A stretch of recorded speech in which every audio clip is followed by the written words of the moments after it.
Thank you. Hello, hi everyone. It's super nice to be here. I'm Paulina and I'm Aga. And today we're going to talk about new approach of building products. So we will be super happy if you join us in our Instagram. Maybe you want to share some stories. We will be super happy to see you there. So we'll start with one question. Do you have a brand or product which you're loyal to? Well, for us, we have some. And these are our favorites: Dropbox, Dyson, and Notion. We're super fan of these solutions. So have you a product or a brand in mind? Please raise your hand. At least one. Okay, so what would it be if you could share out loud? Apple. Yeah, we like Apple as well. Yeah. Yeah, so today we're going to tell you how to find the lovable factor, the factor that helps you to build memorable experience and fundamentals for strong brands and products. But before, we have to start with a confession. So both of us are foodie lovers. So who else does belong to our gang? Please raise your hands. Yes, so many people, great. So we love food, we're crazy about it. And let's stick to this foodie team and get back to our topic. So you probably have heard about MVP, which stands for Minimum Viable Product. So it's the minimum, the basic version of the product that team needs to build to get the most insights and information about their customers with the least effort. So if MVP was food, yeah, this is the question. What if? Imagine that your product is a pasta dish. So MVP would be simple pasta aglio e olio. For those who haven't tried it yet or cooked, it's super simple. It's just spaghetti, olive oil, garlic, and basic herbs. That's it. But it serves its purpose. So it satisfies the hunger. You would say in the product language that it's efficient, it's functional, but perhaps it lacks something. It lacks the personal touch that makes it memorable. So now let's elevate our culinary analogy. Let's enter the concept of minimum loveable product. It's going to be a pasta dish made by a true Italian old lady who has spent years on perfecting her dish. This MLP version of the pasta is not just about meeting the basic requirements. It's about adding to every bite love, care, and deep understanding of what truly makes it exceptional. Just like how old Italian lady puts love and care into her pasta, an MLP is created with the same dedication and attention to detail. It's not just about being functional. It connects emotionally with a product, leaving lasting impression and building loyal supporters of the product. So MVP is functional and focused on core features, while MLP reflects on dedication and passion, blending functionality with emotional touch. So now you know what the main difference is. MLP has a special factor, which very often is missed in MVP we build. A true passion and enthusiasm from the bottom of our hearts, so it can be shared by our users. MLP is like MVP, but made with love factors that makes the magic. So what is worth mentioning, and what is sometimes we forget about, is that you can make impression only once. You can make the first impression only once. And MLP is a great thing, is a great weapon to actually do the first impression makeover. Whatever you design a website or an app or other product. So MLP is also about the shift from functional viability to emotional engagement. And today we're going to give you strong examples why embracing this MLP approach actually pays off.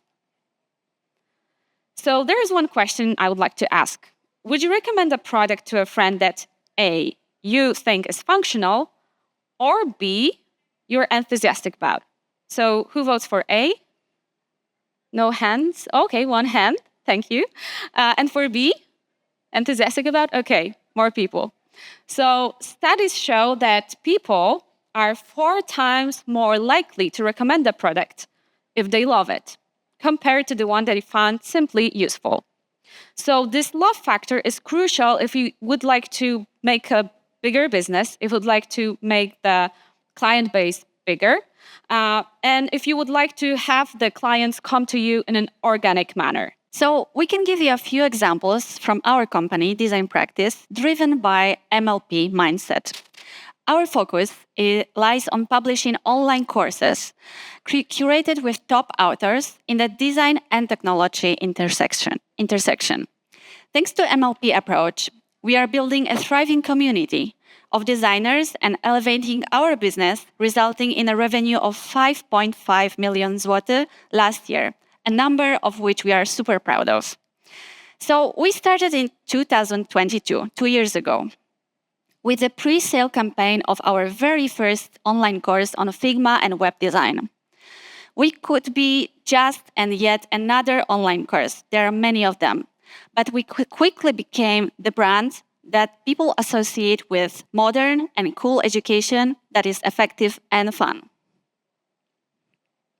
Our newsletter has gathered a community of almost 20,000 students, and we got almost 6,000 clients. So if you're still wondering whether MLP is something that you should be interested in, no matter whether you're a designer or a product person, now listen carefully. So MLP can help you to reduce acquiring new clients. And if you solve a critical problem for the users, and this is something what Gabriel was talking about, if you find this critical problem and you will find a proper solution and people will love it, you will gain this magic. You can gain the new client base in an organic manner by word of mouth marketing or just simply by the positive reviews. And what is worth mentioning is that acquiring a new client can be actually 5 times more expensive than retaining a new one. So this is good to have. This in mind while thinking about the product strategy. So building a product that users love, it's a win-win strategy both for business and for the users. And we're happy to share that almost 80% of our clients who joined our very first course 2 years ago actually bought another one. So it's a great example of higher user retention. And for us, it's also a sign that we can invest more in our company because we're quite comfortable with the client base and their interest in our next products.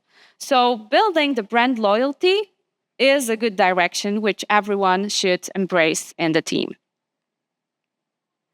And MLP is about taking care and seeking for the devoted users from the very beginning.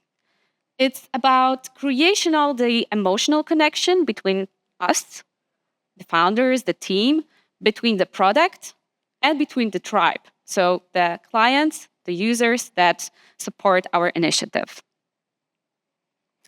And it can't be done artificially. It's crucial to find true essence and mission of the product. For example, for us, it's super important to not to hide behind our brand. We want our community to see true, likable people they can always write to or just hit an email, write a message. This is why we decided to add personal touch in many touch points in our product with our clients. For example, by including informal videos in our communication, like you can see here in the screenshot. You might think that MLP might be hard to use everywhere because some of the products are boring or too corporate in their nature. Well, we have some examples to show you that you're wrong. Do you know Dropbox? Probably yes. It's a solution for storing and sharing files in the cloud. However, they quickly became super popular and appreciated by many users, fulfilling the basic requirements of MLP. Their clean interface and innovative user-friendly features made it pleasure to use, creating a tribe of really loyal fans who raved about the product. Yeah, and you have to believe me, Paulina is like a great fan of Dropbox. Whenever we meet with our friends, just like for informal meetings, she always talks that, yeah, you should upgrade to higher plan. So thanks to her, the true Dropbox ambassador, I think that Dropbox gained new clients. Yeah, a lot of clients, that's true.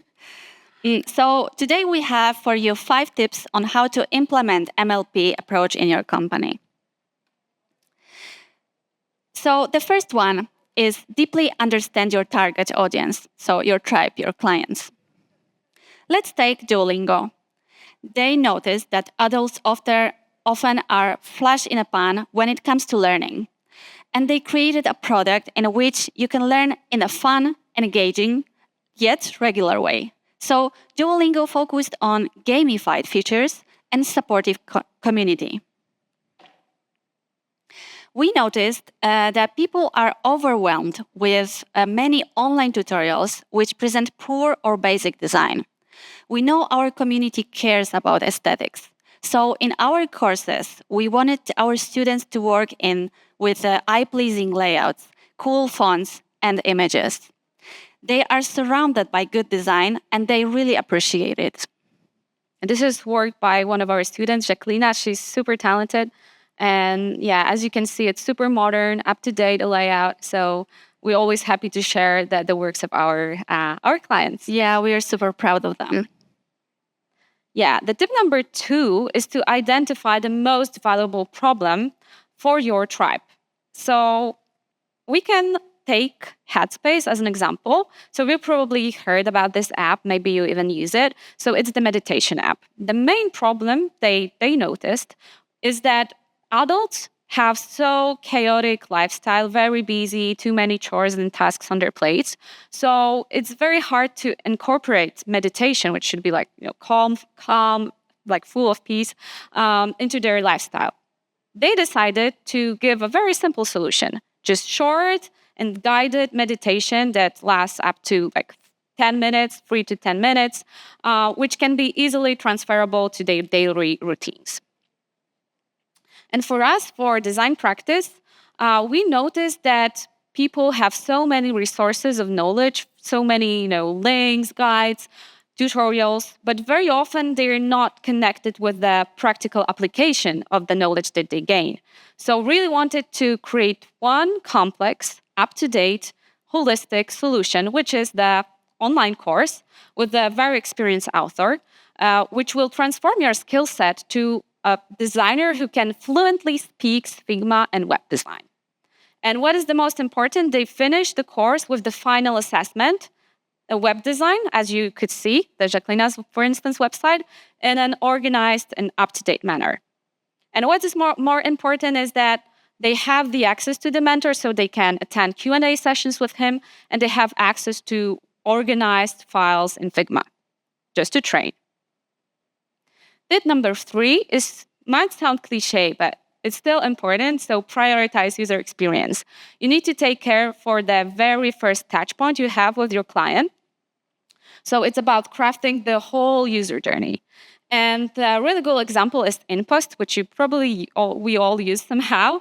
So they really care about the full experience, starting with the notification we got after about upcoming package, all the way down to the final step, which is closing the locker's door. And we all know them for their straightforward, informal communication style that resonates with a whole variety of different group of clients, from Gen Z to our parents. And you will probably agree that language is a part of user experience as well. So this is why we really take care of this sphere in a very meticulous manner. Many people appreciate our laid-back yet professional way of communicating things. So it's good to see that our effort is really appreciated by other people. And I think that this sets us apart in the industry.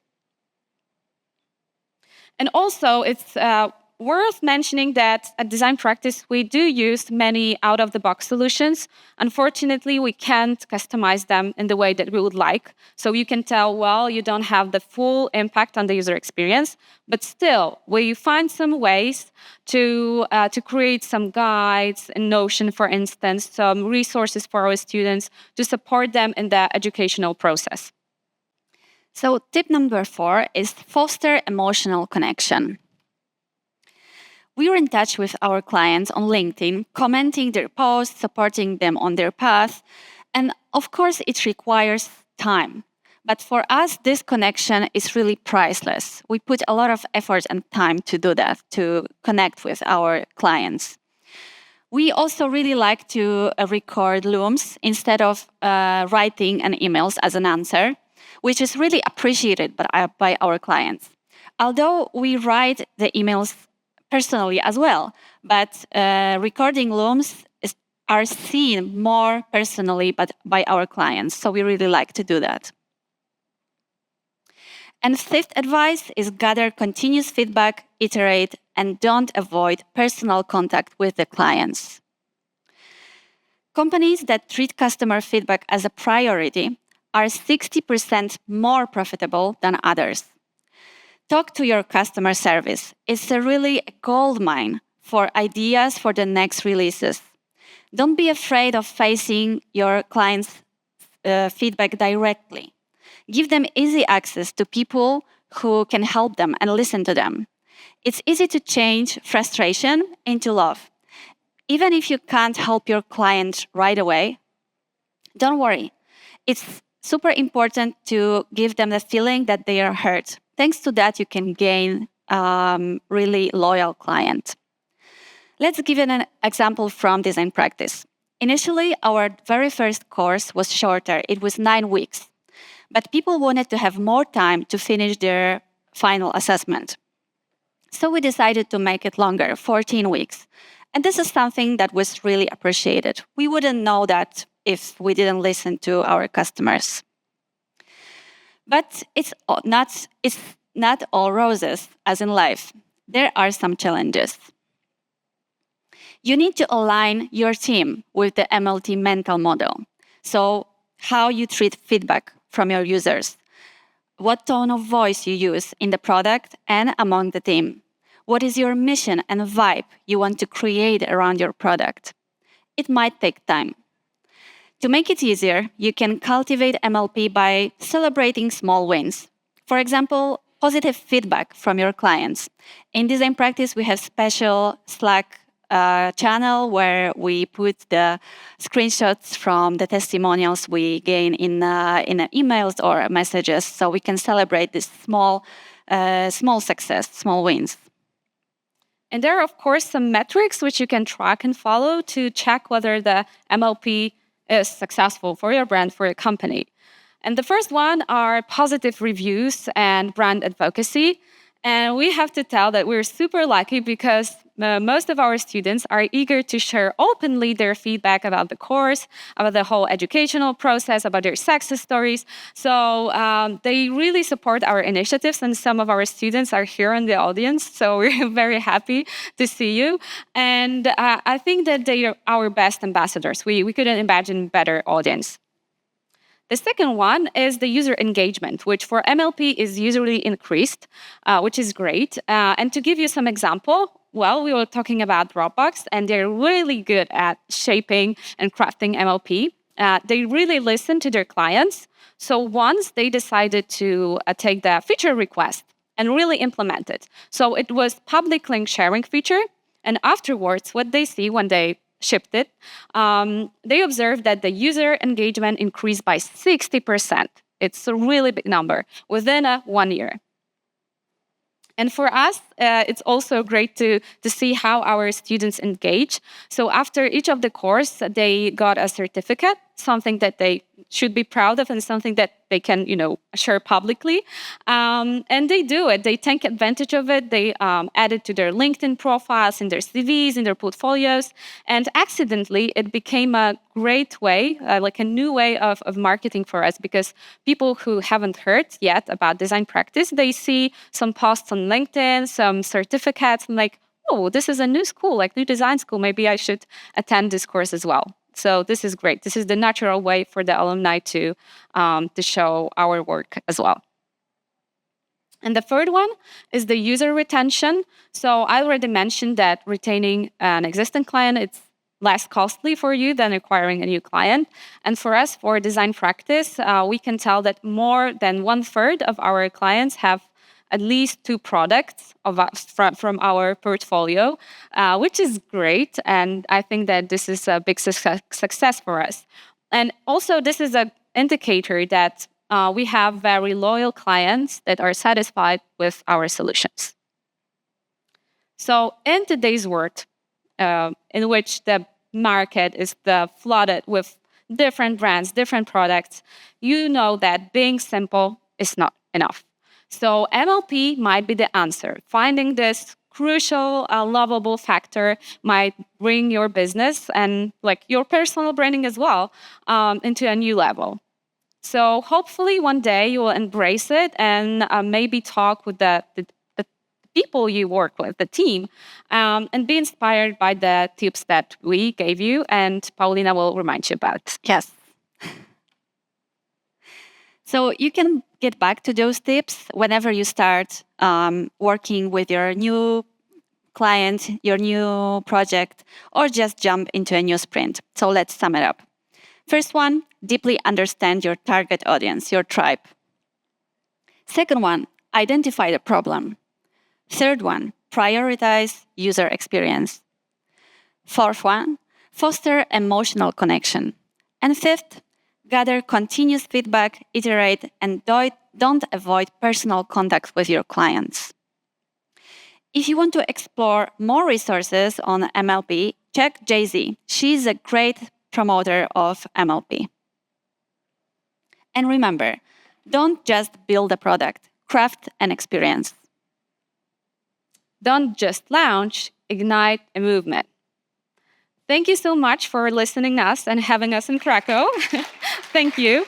So if you're curious what we do, if you haven't already known us, you can subscribe to our classes. These are in English, this digitaldesigner.so, but you can pick the Polish version, which is digitaldesigner.pl. You can use the QR code, and we hope that one day you will give it a try to MLP approach. Yes, and these are free classes, so you can just try. And we're waiting for your questions. And for the first 2 people who ask the questions, we have a little gift.